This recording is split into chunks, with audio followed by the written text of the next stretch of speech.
আমার সোনার বাংলায়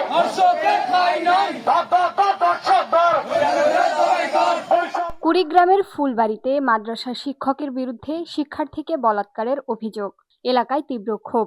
বিস্তারিত থাকছে কুড়িগ্রাম ফুলবাড়ি থেকে মোহাম্মদ নাজিম জয়ের প্রতিবেদনে।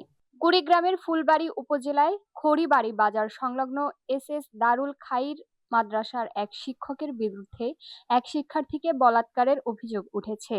এ ঘটনায় এলাকায় চরম ক্ষোভ ও উত্তেজনা বিরাজ করছে। স্থানীয় সূত্রে জানা যায়, অভিযোগ প্রকাশ্যে আসার পর থেকেই ক্ষুব্ধ হয়ে ওঠেন এলাকাবাসী, অভিভাবক ও সাধারণ শিক্ষার্থী। ঘটনার প্রতিবাদে মাদ্রাসা ক্যাম্পাসের সামনে মানববন্ধন কর্মসূচি পালন করা হচ্ছে। মানববন্ধনে অংশগ্রহণকারীরা দ্রুত ঘটনার সুষ্ঠু তদন্ত ও অভিযুক্ত শিক্ষকের দৃষ্টান্তমূলক শাস্তির দাবি জানান। পাশাপাশি তারা নির্যাতিত শিক্ষার্থীর নিরাপত্তা ও ন্যায় বিচার নিশ্চিত করার আহ্বান জানান।